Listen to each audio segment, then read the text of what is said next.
Bonjour et bienvenue à C'est quoi un GN? Dans cet épisode 12, on va parler des titres, comme vous l'avez vu dans le titre. Titre. Cette histoire va recommencer. Tous les étés, une gang de chums sur le bord d'un feu. Quoi demander de mieux dans la vie?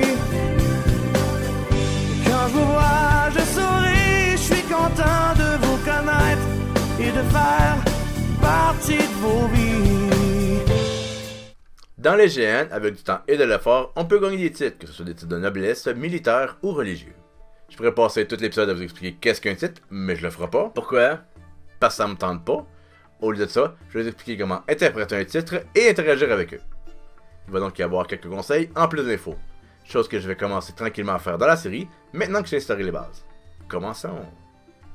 Je vais quand même décrire en gros qu'est-ce qu'un titre. Brièvement, c'est comme un nom qu'on enregistrera au sien. C'est relié à la naissance, au métier ou c'est honorifique. En vous donnant quelques exemples, ça sera plus clair.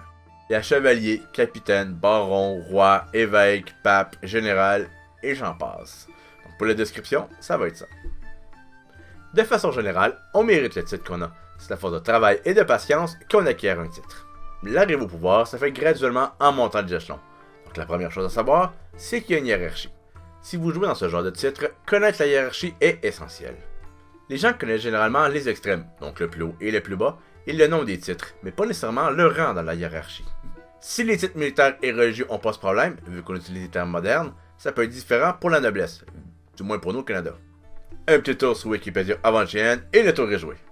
Si vous êtes dans la noblesse, un petit plus à votre roleplay serait savoir quel est votre rang au trône. Bon, ça risque d'être loin, mais... Avec un titre, vous pourriez avoir des gens sous vos ordres, donc entendez-vous à vous faire déranger par eux, soit pour de l'info ou des problèmes. Ensuite, il y a le bout de plate pour certains, que plusieurs m'ont entendu douter, la responsabilité. Si vous avez un titre, c'est que vous avez quelque chose à faire, ce qui signifie en général moins d'aventure et plus de gestion. C'est là que la hiérarchie peut vous aider. Vous pouvez déléguer les tâches à vos sous-fifs. La responsabilité vous amènera à prendre des décisions, mais aussi à assister à des réunions. Ces deux choses, très importantes, arriveront de plus en plus en montant les échelons, donc attendez-vous à manquer de l'action pour régler des problèmes. Pour ce qui est d'agir en personne titrée, ou titulaire, il y a une étiquette à suivre. C'est pas obligatoire pour tous les titres, mais c'est conseillé. Les titres viennent avec une certaine éducation, donc souvent l'étiquette, ou la savoir-vivre. Une autre façon de l'expliquer, c'est qu'avec un titre, il faut avoir un certain retenu. Ils ont pas tous la même genre d'étiquette. Un capitaine pirate agira pas comme un cardinal. Par contre, les deux vont agir afin d'attirer et garder le respect des leurs. Et bien sûr, avec les titres, viennent les privilèges. Beaucoup de gens veulent les privilèges sans les responsabilités, et eux je leur réponds, c'est possible. Ça fait de vous un profiteur, mais l'histoire en est remplie. Bien sûr, c'est déconseillé, mais d'expérience, je peux vous dire que c'est le fun, jusqu'à ce que tu te fasses pogner. Ouais. Donc, on disait les privilèges. J'ai-tu vraiment besoin de parler de ça? C'est ce que tout le monde veut et c'est ce que tout le monde voit. Au suivant. Comment devrions-nous agir devant ces privilégiés? Nous, le petit peuple.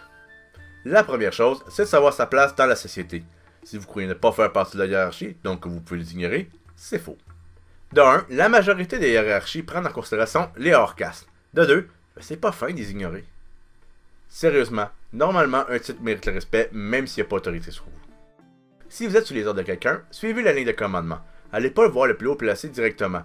Un simple soldat ne devrait pas déranger un général. Les hauts placés ont beaucoup de choses à faire, donc attendre qu'ils soient disponibles pourrait être long. C'est pour ça que, même dans un petit groupe, les chefs ont des seconds. Les titres viennent souvent avec un équivalent protocolaire. Sire, Sa Majesté, Votre Éminence ou Mon Père. Les dire vont rendre le titre beaucoup plus glorifiant. Les connaître permettra de mettre en valeur ceux que vous suivez et dit de façon sarcastique, énervée ceux que vous aimez pas. Les gens ont tendance à oublier la prestance des titres.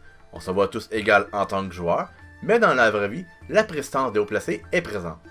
Je vais vous donner un exemple. À l'école, on dit n'importe quoi à nos profs quand ils sont pas là, mais on dirait pas la même chose en classe. C'est pire si on se fait envoyer chez le directeur. Juste attendre dans son bureau, on est déjà nerveux. Dès qu'on est devant lui, on perd toute défense. Peu importe pourquoi on est là. Pour finir, vous allez voir les privilèges qu'apportent les titres. Ne demandez pas d'avoir l'équivalent si vous voulez pas voir le problème qui vient avec. En conclusion, les titres amènent beaucoup au roleplay, que ce soit ceux qui ont les titres ou ceux qui interagissent avec les titres. Agissez avec les personnes qui ont les titres de la même façon que vous voudriez qu'on agisse avec vous, en gardant votre roleplay. Et je terminerai en citant Ben Parker qui dit « Avec de grands pouvoirs viennent de grandes responsabilités ». On se revoit dans le prochain épisode. Je suis toujours vivant. Je vous remercie. La mort! Alors, la question du jour, qui est encore la même, c'est quoi un GN? C'est une gang de nymphes.